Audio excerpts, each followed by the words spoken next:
नमस्ते। मैं हूँ राहुल और आप देख रहे हैं मेरा रोग। किसी ने बड़ी अच्छी बात कही है कि हार बर्दाश्त नहीं करती याददाश्त। स्मरण शक्ति के बल पर जीते जा सकते हैं बड़े से बड़े रण। स्वामी विवेकानंद को पढ़ने लिखने का बहुत शौक था। वे अपने सहयोगी अखंडनाथ को लाइब्रेरी भेजकर उनसे अच्छी अच्छी किताबें मंगवा कर पढ़ते थे। एक बार उन्होंने फेमस राइटर सर जॉन लबाग की बुक मंगवाई। वो बुक काफी मोटी थी।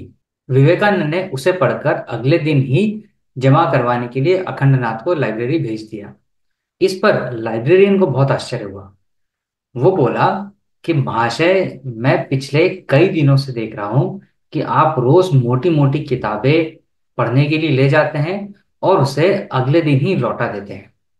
आप किताबें पढ़ते भी हैं या सिर्फ पन्ने ही पलट कर वापस कर देते हैं? इस पर अखंडनाथ सिर्फ मुस्कुरा दिए।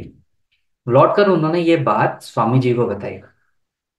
अगले दिन स्वामी जी खुद लाइब्रेरी पहुंचे और लाइब्रेरियन से बोले, मैं रोज पढ़ने के लिए पुस्तकें मंगवाता हूँ, उन्हें एक दिन में पढ़कर लौटा देता हूँ।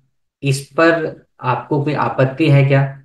तो लाइब्रेरियन बोले कि नहीं स्वामी जी, मैं तो सिर्फ यह जानना चाहता था कि सर लबाग जैसे महान राइटर की पुस्तक एक दिन में कैसे पढ़ी जा सकती है। विवेकानंद बोले, यदि आपको थोड़ा सा भी डाउट है तो पुस्तक में किसी भी विषय पर आप मुझसे प्रश्न पूछ सकते हैं। इस पर लाइब्रेरियन ने बुक निकाली और प्रश्न पूछना शुरू कर दिए। स्वामी जी ने सभी प्रश्नों का सही सही उत्तर दिया। यह भी बताया कि इस प्रश्न का उत्तर पुस्तक में कहाँ दिया गया है। इस पर लाइब्रेरियन बड़ा हैरान हो गया।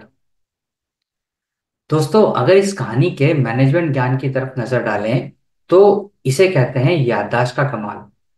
ऐसी याददाश्त की चाह किसको नहीं होगी। लेकिन समस्या यह है कि हम में से अधिकतर लोगों को पढ़ने के बाद पूरी किताब की बात तो छोड़िए, किताब का एक पन्ना भी याद नहीं रहता। यदि कोई हमसे बुक के बारे में पूछ ले तो हम इधर उधर देखने लगते हैं। ऐसा क्यों होता है? क्योंकि हमारा दिमाग स्थिर नहीं होता। हम किसी काम को करते समय कंसंट्रेट नहीं कर पाते। इसी कंसंट्रेशन की कमी की वजह से हमें बातें याद नहीं रहती।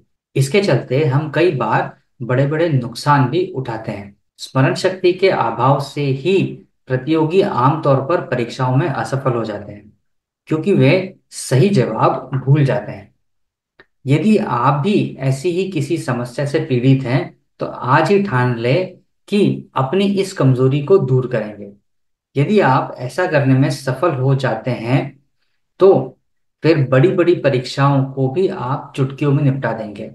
कहते भी हैं कि स्मरण शक्ति के बल पर जीते जा सकते हैं बड़े बड़े रण। वैसे भी याददाश्त को भी हार बर्दाश्त नहीं होती। अब सवाल यह है कि याददाश्त बढ़े कैसे। बहुत आसान काम है।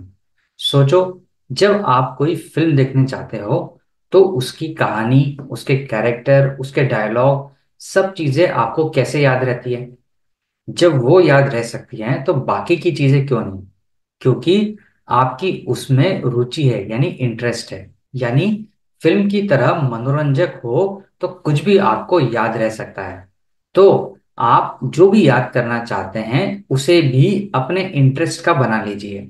यानी जैसे किसी का पता, जन्म तारीख, गाड़ी का नंबर या कोई और बात, उसे किसी कहानी या किसी रोचक चीज से जोड़कर याद करें। या फिर उसकी कोई छवि अपने दिमाग में सहेज कर रखें। साथ ही पढ़ते समय जल्दबाजी ना करें, धीरे धीरे और ध्यान से पढ़ें। इससे कोई भी बात आपको आसानी से याद रहेगी और काम पड़ने पर आप उसे भूल भी नहीं पाएंगे। दूसरी ओर, याददाश्त को बढ़ाने के लिए एकाग्रता का होना बहुत आवश्यक है। इसका सबसे सही तरीका है कि आप एक मोमबत्ती जलाकर उस पर कंसंट्रेट कर ध्यान लगाने का अभ्यास करें। इससे आपको कई फायदे होंगे। आपकी याददाश्त बढ़ेगी, आप तनाव मुक्त होंगे, आपका मन मस्तिष्क रिचार्ज होगा, आप अपने अंदर काम करने की नई स्फूर्ति महसूस करेंगे, आपकी आंखों को आराम मिलेगा और आपकी दृष्टि भी तेज होगी। अब सोचो, जब इतनी सारी चीजें एक साथ मिल जाएगी तो फिर आप कैसे सफल नहीं होंगे। अच्छा बताओ, आज के मैनेजमेंट ज्ञान का टाइटल क्या था? याद आया ना? ऐसे ही याद कीजिए। तो ये था आज का मैनेजमेंट ज्ञान। उम्मीद है आपको ये पसंद आया होगा। अगर पसंद आया हो तो आप अपने विचार हमें कमेंट के माध्यम से जरूर शेयर करें। और इस वीडियो को अपने जानने और अपने मित्रों के साथ में जरूर शेयर करें, ताकि इस ज्ञान का लाभ उन्हें भी मिले। और अगर चैनल सब्सक्राइब नहीं किया हो तो उसे सब्सक्राइब जरूर करें।